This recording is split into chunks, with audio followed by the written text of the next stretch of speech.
So today we're talking about Vanguard boxes. What we're looking at is a position that you're starting an army. 99% of the time, you go to the Vanguard box first. It has a bunch of models in it. They're at a steep discount, and it's a good starting place. So what we're going to look at is five of those armies. We looked at eight last week, five today, and we're going to talk about what's in the box, what's good in the box, what's maybe not so good in the box, and then we're about what you go out and do with it, basically.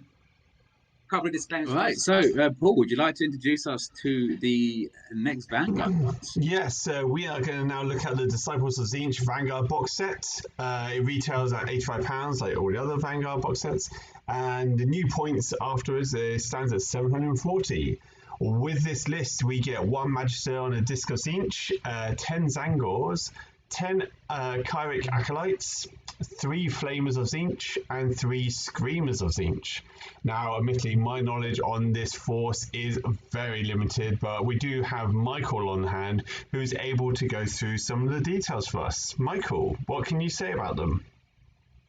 Yeah, my knowledge from Zinch, we have two people in the Rusty Nukes who I've played quite a lot, who are Zinch players. One, James Linford, and Kieran has picked them up.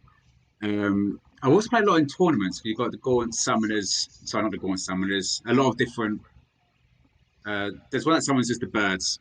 The Guild of Summoners can only summon Lord of Change. There's a lot of mechanics in the box itself, though. Let's go through what we've got in there before I start spouting on about everything under the world of change that is Zinch. So the Magister is a wizard. You're probably quite surprised to hear Zinch has a couple of wizards. Its main rule is if its first class is successful, it can cast an extra spell. But if you roll a double, it dies and turns into a spawn. Because Zinch, he, for some reason, he's just like, It's all about no, change. you're now a spawn. Yes, we're going to change that. It's like the worst house decorator on the planet. We're just going to paint the wall. Why? We're just going to paint the wall. He is a cheap, he's a cheap wizard. A bolt of change is his war scroll spell. On a 7, range of 18, you cause D3 mortal wounds. If a unit is slain, it can be turned into a spawn as well.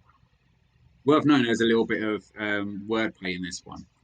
If you bring the Sigil of Zinch as an endless spell, you do D3 mortals to a unit. You can set up a spawn within 3 inches of the unit. This one is within the model. So you've got a unit of clan rats. You take up the middle one. The spawn can't fit there. You can't summon a spawn. So there is a little bit of work. It's not just like the other ones to turn it. You have to be near the model that dies. So that's something to bear with. As a unit, the Magister is, I said, there's better wizards within Zinch. The benefit to Magister on disc is a lot of movement. And he's an Arcana, meaning that if you're in the Guild of Summoners, he can summon. So that's what his utility is. But there's nothing else in this box that really supports him in those kind of roles. Zangors, there's a long running joke in the Zinch community that if you want to buy a Zinch box, you're going to get Zangors. No matter what you do, by the time you finish collecting Zinch, you're going to have piles and piles of Zangors, enough to start a beast of Chaos Army, frankly. Yeah. When I first saw them, as you can see, so the Arcanic Shield gives them a ward of 6. They have icon bearers. You point it at a unit within, I think it's 12 inches or 9 inches. You roll a dice for every wizard within 9 inches. On a 4, it causes a mortal wound. If it charges, it gets 1 plus attack to its beaks. Its attack profiles on paper do not look that good. I think it's 4s and 3s, and what some of the heroes, and this point now, is 3s and 3s. So the last time I rolled into a match against Zinch, there was a lot of Zangors there. And I thought to myself, Zangors? You mean the 4-3 no rent guys?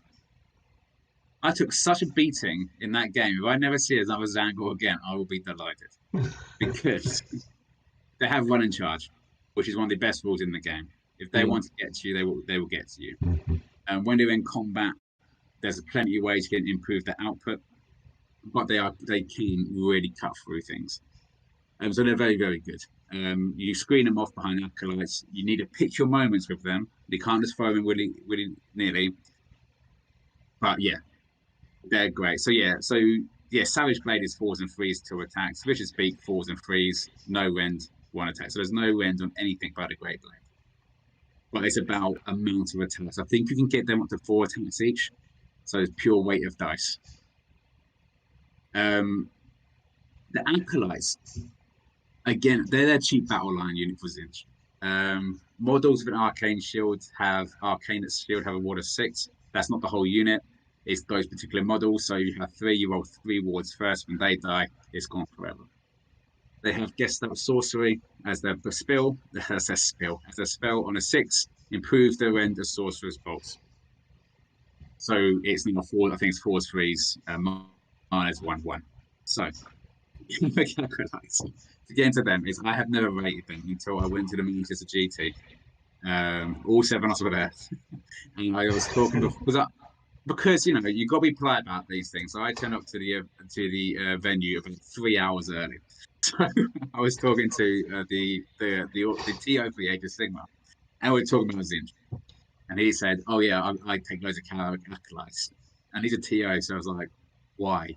So because I take Lucian, the spell guy, because within 3 inches you can fit 20 Acolytes, and they've got the wizard keyword, and they can all cast a stealth sorcery on each other. So you could have a unit of 20 Acolytes with run 3 missile attacks, run them up the pitch, jump them out the boat, and then charge and shoot. It's like, okay, so there is some little nonsense there. But 9 times out of 10, you're going to be using these as cheap screens. Like there is some play, but every army's got play, and it's about committing those points. So Zangor's very good battle line. Acolytes, pretty good battle line. So we've gone to the next one. We'll see Flamers and Screamers. Flamers are good, but they are very, very pricey. They have their own special sub-faction which gives them +1 to rend. If you add 1 to hit rolls, or if you target something with 5 or more, add 1 to attacks if you win 9 if you're an Exalted Flame.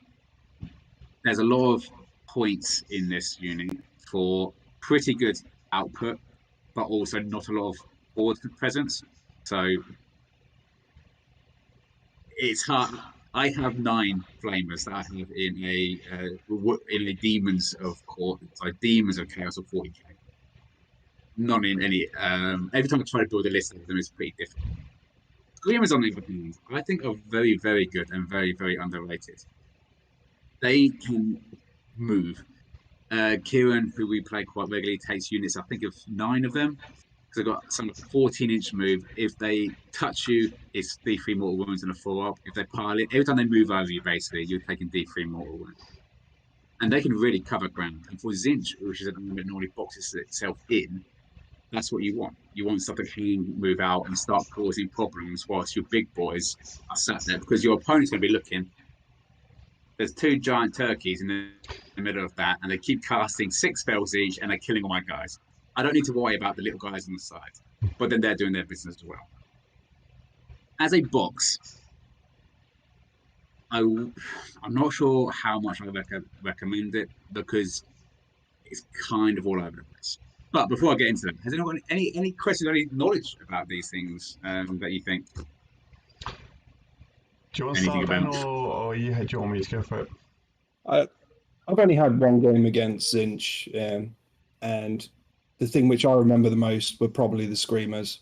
I remember all the faint points and at the back casting, but what really caught me off guard were the Screamers, and they just got straight in. I was like, whoa, and you're already on the back foot from the outset. So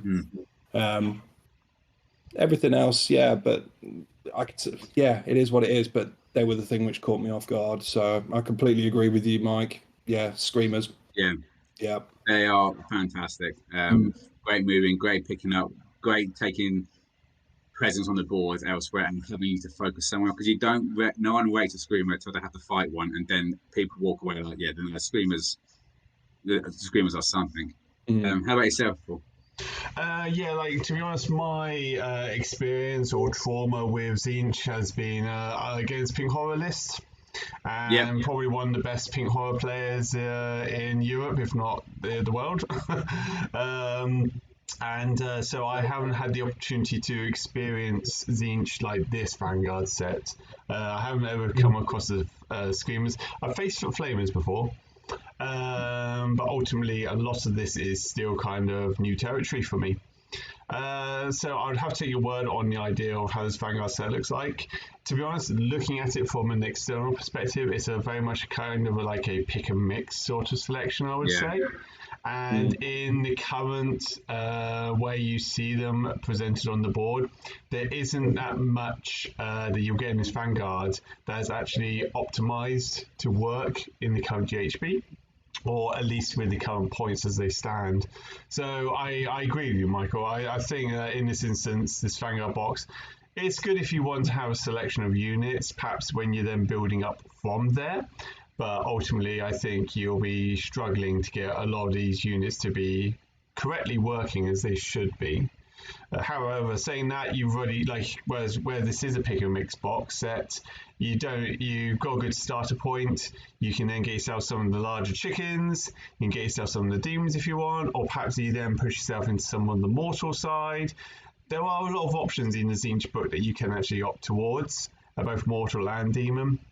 And this guy is just almost like a taster, like the hors d'oeuvre of the book, of the army. So it potentially has merit, but I can't see it, unfortunately. What you said there is perfectly summed up. It is the hors d'oeuvre. This is a true starter box. It has a little bit of everything, and because of that, maybe not much in the way of real meat on the list. When you're looking at Tzeentch, what you said is right. Pink horrors for another 250 points, hold objectives.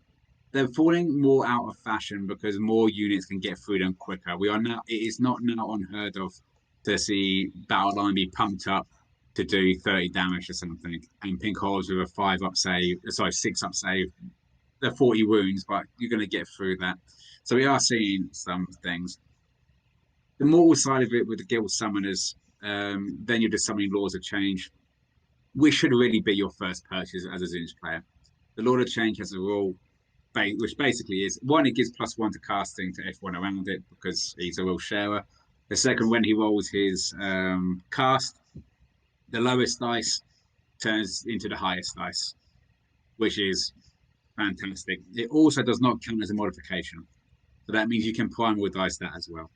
So in this GHB, which is very heavy magic, I think they are your first port of call. It is an expensive army, unfortunately. Like pink horrors, you need to buy 3 boxes to have 1 battle line unit, which is probably why we see Carolites in the same course because budgetary reasons, useful reasons. I have heard of someone who ran an all pink horrors list.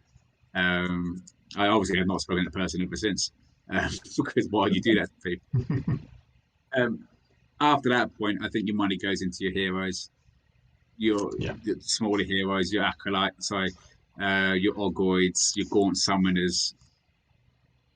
Pick what is good about your army and build into that. There's no point trying to, if you've got a army that is fantastic at magic, don't worry about finding your killers. Find out who makes your magic fantastic and who can stop that magic dying.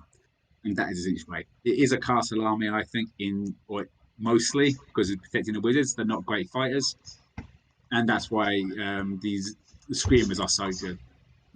So probably slight contradiction in terms. You want a castle, but you want movement, and the screamers give you that movement. But as a Vanguard, start somewhere else. I mean, you can pick up acolytes. If you're big into mortals, you can pick up acolytes. 10 a penny on eBay, Zangors. If you walk into any tournament and say, "Has anyone got any spare Zangors?" you'll have them thrown at you. So don't worry about Zangors. Don't worry about acolytes. So from Nurgle, which was a very strong box, to Tzeentch, which is, as you say, a great way of putting it, an hors d'oeuvre. Have a little bit of everything. See what you enjoy playing with. It is a complex book. I don't think as a lower skill player can get into it.